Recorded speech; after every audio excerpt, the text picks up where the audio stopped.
Never in a million years did I think I would be using numbers to illustrate hope.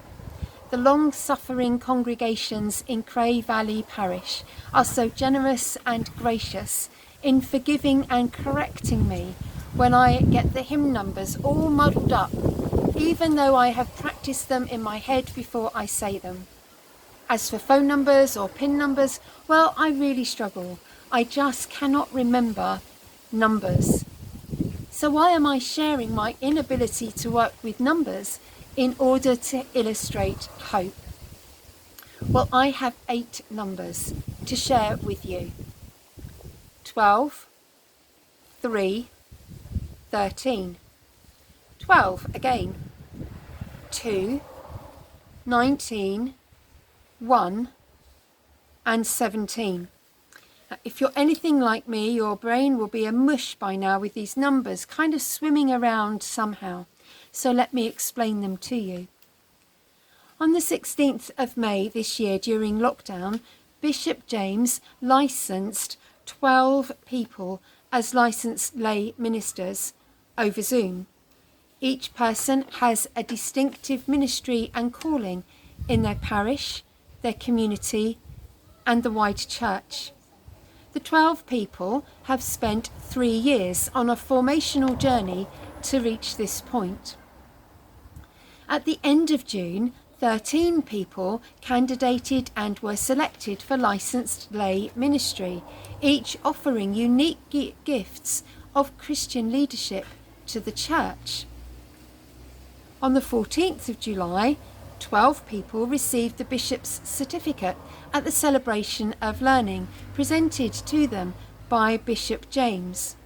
This group have completed 2 years of formation and discernment in ministry and mission. Some of them will continue on the licensed lay ministry pathway.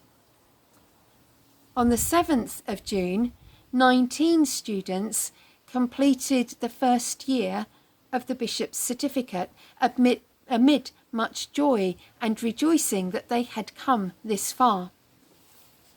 And on the 11th of July, we got to meet 17 new faces over Zoom. These 17 people will begin the bishop's certificate in September. Those of you who like numbers will have already added up these figures and come to a total of 78. So for you, here are a few more. These 78 people represent 52 parishes from 14 deaneries in 3 archdeaconries in 1 diocese. There's nothing magical or special about the number 78. We can, of course, find hope in the biblical numbers, such as 12 of the apostles or 3 for the Trinity. But 78? Not really. So where is the hope residing?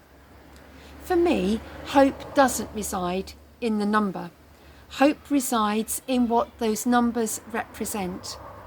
People who have responded to God's call, to God's nudging. 78 people from all walks of life, rich in diversity, age, ability, culture, knowledge, life experience, and most of all, faith. All committed to following where God is calling, all on a path of discovery with Jesus. They will tell you that at times the journey is hard, but then God didn't say it was going to be easy.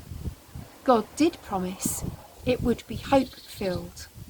They will tell you that they have made lifelong soul friends along the way, and God promised us companions on the journey.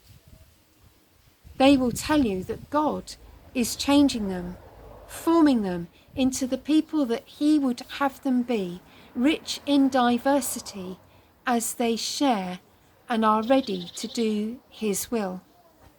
So hope? Yes, in bucketfuls. More hope than the grains of the sand on the seashore which cannot be numbered. Hope promises a future as yet unimagined with God. The God who calls each and every one of us. For we are not a number to God.